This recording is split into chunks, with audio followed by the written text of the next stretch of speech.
Look around. Go ahead, look around. Look at the guy sitting right next to you. Look at his hair, his hands, his collar. Now look at you. Now think about what you've been through. You know, the actions we take today determine how we live tomorrow. And life's funny that way. Life's like an action movie, always moving, always in motion. And those movies can be great sometimes, if you don't have too many explosions in them. Now, I know you guys weren't expecting me to come up here and rile on about what I think life's about, but it's good to hear it from a friend sometimes, from a person who's been through it. And the only thing worse than not knowing what to expect is not knowing how to survive. You know, we're all born unexpectedly, but did we die when we came out, blood, sweat, and tears, couldn't even walk, couldn't even talk, couldn't even think? No, because we're all surviving the same way we do today as we did back then. You still got that air in your lungs, that blood in your veins, that hair on your head even. And it's when you stop breathing is when you stop surviving. But that's a part of the fight. You know, my dad used to take me to the zoo almost every single weekend, and I'd be amazed at those beasts, the speed of the cheetah, the strength of the gorilla, the agility of the monkeys. But, you know, in all that excitement, I realized that, you know, you didn't have to be big to be something. It was the will to be big. That was the great talent.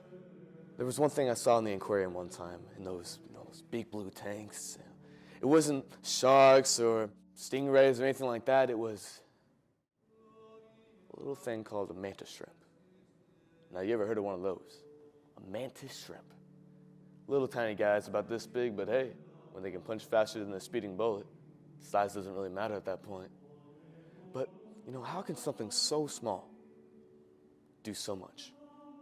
You know, the Australians called them bone splitters. Reason being is because when they punch, they can split you down right to the bone. Well, shoot, how can I be a shrimp? How can you be a shrimp?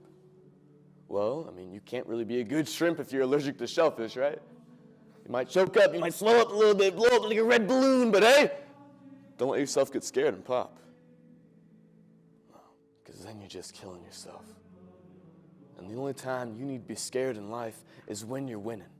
Because losing is easy. It's winning that's the hard part. That's the tough part. Keeping on top of that consistency. Now, I don't want you guys to solidify what you're scared of, whatever it be, snakes, clowns, shrimp.